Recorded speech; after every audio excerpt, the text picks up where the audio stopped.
Bonjour. Non, l'augmentation du montant du budget prévisionnel n'est pas une fatalité. Bien au contraire, les potentialités de diminution sont importantes. Or, on constate régulièrement des dérives budgétaires qui ont entraîné en l'espace de 10 ans une augmentation de près de 50% des dépenses. Émile Agege, bonjour. Bonjour. Vous êtes directeur de l'ARC. Tout à fait. Alors pourquoi c'est important pour un conseil syndical de bien maîtriser son budget et ce, tout au long de l'année ? J'ai envie de vous répondre, car derrière le vote d'un budget prévisionnel sont appelés les appels de fonds. Donc plus le budget prévisionnel est élevé, plus les appels de fonds seront élevés. Mais au-delà de ça, aujourd'hui, il y a une question de travaux de rénovation et d'entretien de la copropriété. Donc il faut que les copropriétaires fassent justement au budget prévisionnel, mais aussi au financement des travaux. Et aujourd'hui, on constate que les copropriétaires ne peuvent pas assumer de front les deux objectifs. Comment on fait pour arbitrer, pour ajuster tout ça ? Alors, premièrement, il est hors de question d'accepter une inflation arbitraire de 2, 5, 10% du budget prévisionnel. Il est impératif que dans le cadre d'une réunion de travail dédiée à l'estimation du budget prévisionnel, le syndic et le conseil syndical se réunissent pour déterminer par poste de charge l'estimation du montant du budget prévisionnel.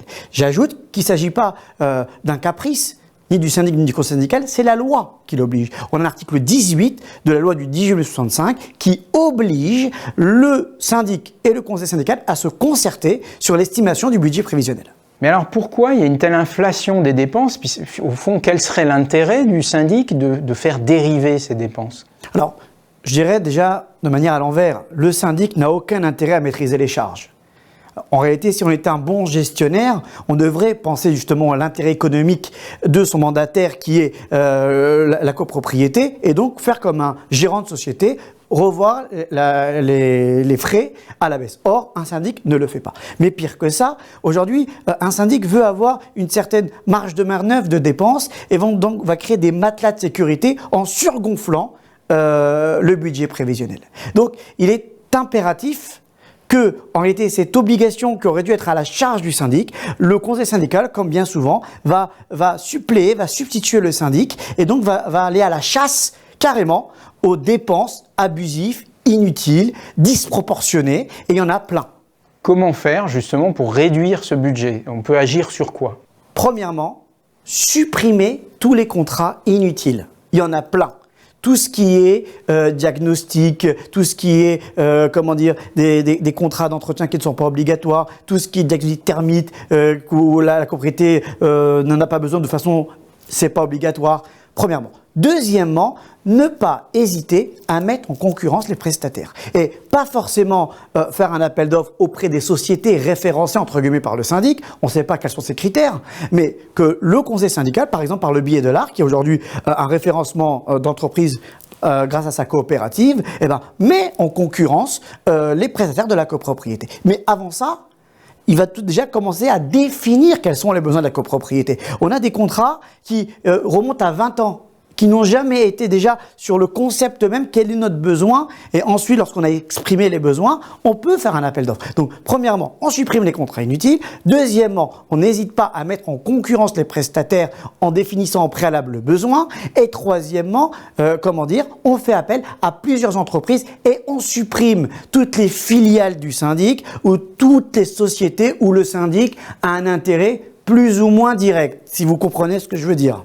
Je comprends. Bon, encore faut-il être capable de le détecter. Mais du coup, si on ouvre à d'autres prestataires, finalement, on a moins de chances de tomber dans le giron du syndic. On a moins de chances et on a surtout moins de chances d'être dans le conflit d'intérêts entre syndic mandataire de la copropriété et apporteur d'affaires ou prestataire de la filiale du cabinet. Rassurez-vous, sur le site, on dénonce les noms des sociétés, on dénonce les prestations abusives. Donc, j'invite les copropriétaires, conseillers syndicaux à vérifier sur notre site internet les filiales des syndics. Ça, c'est la bête noire. Il faut arrêter, couper ce conflit d'intérêts entre syndic mandataire et syndic apporteur d'affaires en présentant leur propre filiale. Émile Agege, merci beaucoup pour toutes ces précisions. En résumé, il est important de bien maîtriser son budget pour principalement éviter les impayés de charges et faciliter le financement des travaux nécessaires à l'entretien de l'immeuble. Le conseil syndical doit être associé à la réalisation du budget prévisionnel et ne pas laisser seul le syndic décider et préparer pour mieux maîtriser. Il est important aussi que le conseil syndical fasse régulièrement un état des lieux, réalise tout un travail de mise en concurrence et qu'il ait un regard sur les prestataires de l'immeuble. Il faut également suivre l'évolution des dépenses tout au long de l'année pour éviter les dérives.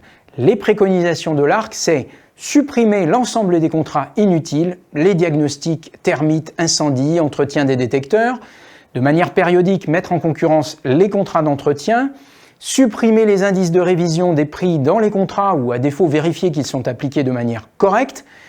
En fonction de l'intégrité du syndic, prévoir un seuil de consultation du conseil syndical par le syndic relativement bas. Voilà. Et puis, pour mieux contrôler vos dépenses, maîtriser votre budget, n'oubliez pas que l'ARC a développé un outil qui permet à ses adhérents collectifs de mieux élaborer leur budget en fonction des caractéristiques de leur copropriété et d'identifier les postes de charge en dérive. Et pour accéder à cet outil, il suffit de se rendre sur le portail de l'adhérent, sur le site OSCAR. Il y a bien sûr également CoproDevis qui permet la mise en concurrence des entreprises dans tous les corps de métier, donc ne vous en privez pas. Et puis, ce précieux guide, les abus des syndics en copropriété. Émile Agege, merci encore.